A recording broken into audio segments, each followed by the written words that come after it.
നമസ്കാരം. വിവാഹം കഴിഞ്ഞ് വർഷങ്ങളായിട്ടും കുട്ടികളില്ലാതെ പ്രയാസപ്പെടുന്ന ദമ്പതികളാണോ നിങ്ങൾ? ട്യൂബൽ ബ്ലോക്ക്, അതുപോലെ തന്നെ അണ്ടത്തിൻ്റെ ക്വാളിറ്റി കുറവ്, ശരിയായ രീതിയിൽ ബീജത്തിൽ ചലിക്കുന്ന അണുക്കളില്ലാതിരിക്കുക, വേണ്ടത്ര രീതിയിൽ ബീജങ്ങളില്ലാതിരിക്കുക, ഇത്തരം പ്രയാസപ്പെടുന്ന ആളുകളാണെങ്കിൽ തീർച്ചയായിട്ടും ഈ വീഡിയോ നിങ്ങൾക്കുള്ളതാണ്.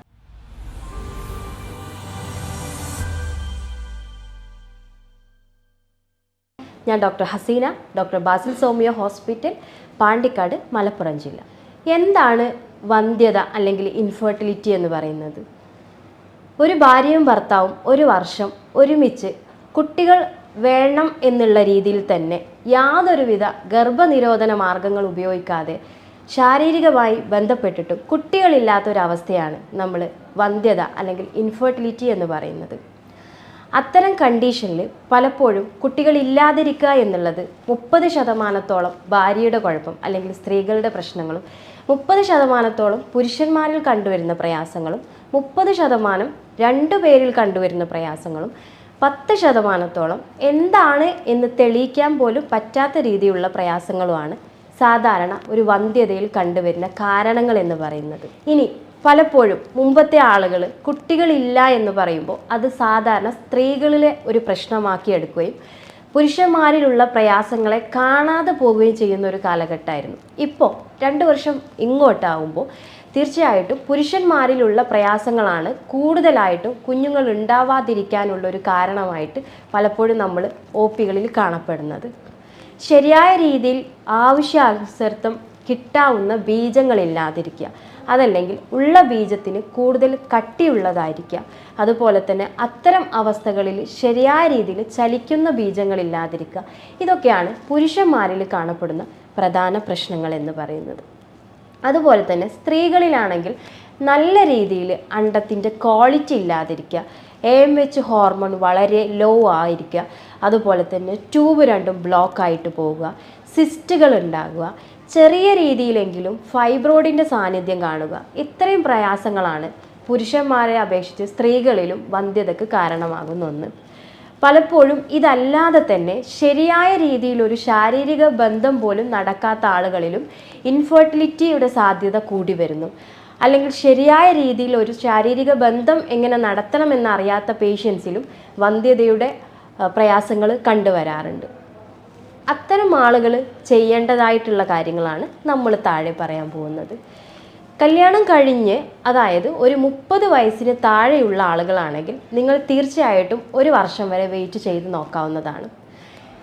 സെക്കൻഡ് മാരേജുകൾ, രണ്ടാമതായിട്ട് കല്യാണം കഴിക്കുന്ന ആളുകൾ, അതല്ല എന്നുണ്ടെങ്കിൽ 30 വയസ്സിന് മേലെയുള്ള ആളുകൾ 6 മാസത്തിന് ശേഷം കുഞ്ഞുങ്ങൾ ഉണ്ടായിട്ടില്ലെങ്കിൽ തീർച്ചയായിട്ടും ട്രീറ്റ്മെൻറ്റ് എടുക്കേണ്ടതുമാണ്. പുരുഷന്മാരിൽ ആദ്യഘട്ടത്തിൽ തന്നെ ശാരീരിക ബന്ധം സ്റ്റാർട്ട് ചെയ്യുന്ന സമയത്ത് ഉദ്ധാരണ പ്രോബ്ലംസോ ടൈമിങ്ങിൻ്റെ ഇഷ്യൂസോ അത്തരം കാര്യങ്ങൾ, അല്ലെങ്കിൽ ശരിയായ രീതിയിൽ ബീജം വരുന്നില്ല എന്നുള്ളൊരു പ്രയാസം കാണുകയാണെങ്കിൽ തീർച്ചയായിട്ടും നിങ്ങൾക്ക് പോയിട്ട് സെമൻ അല്ലെങ്കിൽ ബീജം ടെസ്റ്റ് ചെയ്ത് നോക്കാവുന്നതാണ്.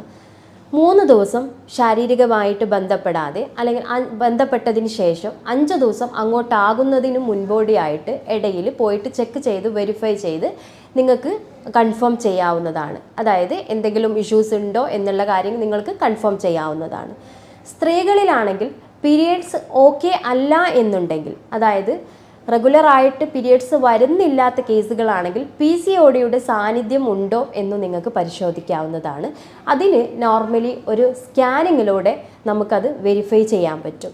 ഇനി പീരിയഡ്സ് എല്ലാം ഓക്കെയാണ്, നമുക്ക് AMHൻ്റെ കുറവോ അതല്ലെങ്കിൽ അണ്ടത്തിൻ്റെ ക്വാളിറ്റി പ്രസൻ്റ് ആവുന്ന എന്തെങ്കിലും കണ്ടീഷൻ ഉണ്ട്, അല്ലെങ്കിൽ മറ്റെന്തെങ്കിലും യൂട്രസോ ഓവറി ആയിട്ട് ബന്ധപ്പെട്ട് എന്തെങ്കിലും പ്രയാസമുണ്ടോ എന്നെല്ലാം അറിയുന്നതിന് പീരിയഡ്സ് കഴിഞ്ഞിട്ട് 14ാമത്തെ ദിവസം നമുക്ക് ഫോളിക്കുലാർ സ്റ്റഡി, റെഗുലർ മെൻസസ് ഉള്ള ആളുകളിലാണെങ്കിൽ നമുക്ക് ചെയ്ത് നോക്കി ഒന്ന് വെരിഫൈ ചെയ്യാവുന്നതാണ്. ആദ്യഘട്ടത്തിൽ ഇതിൽ ഏതെങ്കിലും പ്രശ്നങ്ങൾ ഉണ്ടോ എന്ന് മനസ്സിലാക്കിയതിന് ശേഷം അതിനുള്ള കൃത്യമായിട്ടുള്ള ട്രീറ്റ്മെൻറ്റും ഫുഡുകളും, അതുപോലെ തന്നെ നോർമലി നമ്മൾ ചെയ്തു പോകുന്ന എക്സസൈസുകളും മാത്രം ഉണ്ടെങ്കിൽ ഒരു പരിധിവരെ നമുക്ക് വന്ധ്യത എന്നുള്ളൊരവസ്ഥയിൽ നിന്ന് തീർച്ചയായിട്ടും രക്ഷപ്പെടാവുന്നതാണ്. ആദ്യഘട്ടത്തിൽ നമ്മൾ മനസ്സിലാക്കേണ്ടത് ഈ വന്ധ്യതയ്ക്ക് ഒരിക്കലും ട്രീറ്റ്മെൻറ്റ് അല്ലെങ്കിൽ മെഡിസിൻ മാത്രമായിട്ട് തന്നെ നമുക്ക് ഒരിക്കലും സക്സസ് കാണാൻ പറ്റില്ല എന്നുള്ളതാണ്. കൃത്യമായിട്ടുള്ള ഇടവേളകൾ, അല്ലെങ്കിൽ അത് യോഗയാവട്ടെ നോർമൽ എക്സസൈസ് ആവട്ടെ, ഇതെല്ലാം ചെയ്തു നോക്കുകയാണെങ്കിലാണ് മെഡിസിൻ കഴിക്കുന്നതിനേക്കാൾ കൂടുതൽ, അല്ലെങ്കിൽ മെഡിസിനോടൊപ്പം തന്നെ നിങ്ങൾക്ക് നല്ല റിസൾട്ട് കൊണ്ടുവരാൻ സാധിക്കുകയുള്ളൂ. ഇനി ഇത്തരം പ്രോബ്ലംസ് ഉള്ള പുരുഷന്മാരിലാണെങ്കിലും സ്ത്രീകളിലാണെങ്കിലും നമ്മൾ ചെയ്യേണ്ട കുറച്ച് കാര്യങ്ങളാണ് ഇനി പറയാൻ പോകുന്നത്.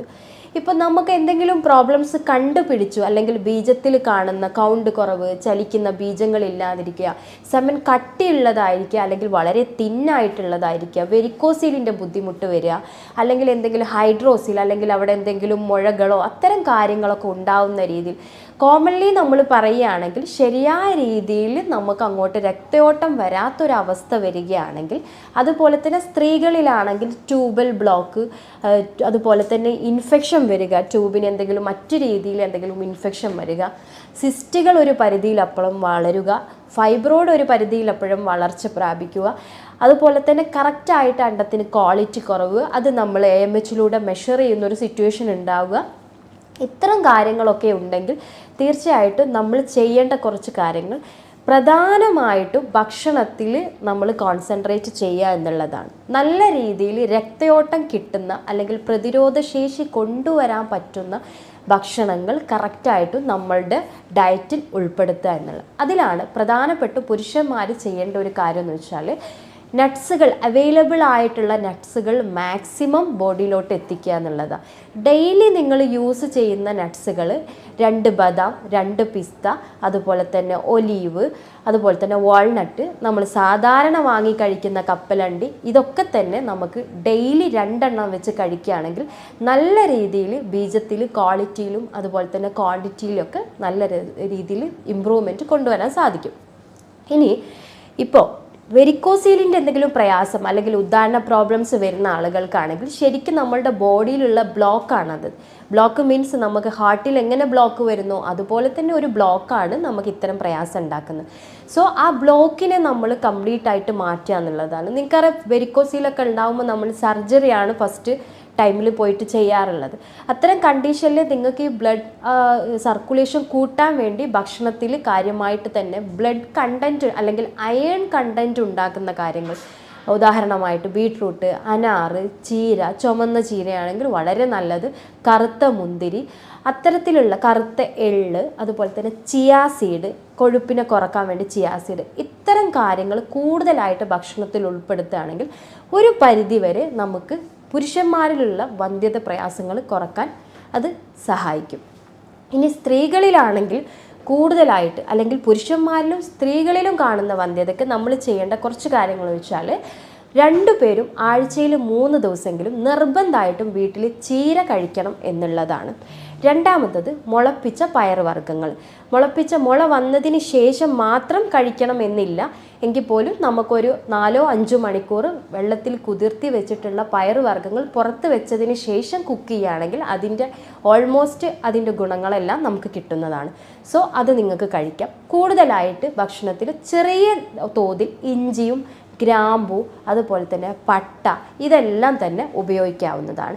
ഇതെല്ലാം യൂസ് ചെയ്തിട്ട് വെള്ളം വെട്ടിത്തിളപ്പിച്ചിട്ടോ അല്ലെങ്കിൽ ഡെയിലി വെള്ളത്തിൽ സോക്ക് ചെയ്ത് വെച്ചിട്ടോ നിങ്ങൾക്ക് വെള്ളം കുടിക്കുകയാണെങ്കിൽ ഒരു പരിധിയിൽ കൂടുതൽ തന്നെ നമുക്ക് സ്ത്രീകളിലുള്ള വന്ധ്യത മെഡിസിനോടൊപ്പം തന്നെ നമുക്കതിൻ്റെ ആ ഒരു ലെവല് മാനേജ് ചെയ്ത് കൊണ്ടുപോകാൻ പറ്റും. ഇപ്പോൾ ട്രീറ്റ്മെൻറ്റ് എടുക്കുന്ന ഒരാളാണ്, ഭക്ഷണത്തിലും കൺട്രോൾ ചെയ്യുന്നുണ്ട്, അല്ലെങ്കിൽ നല്ല ഡയറ്റ് ഫോളോ ചെയ്യുന്നുണ്ടെങ്കിൽ പോലും അത് മാത്രം മതിയാവില്ല.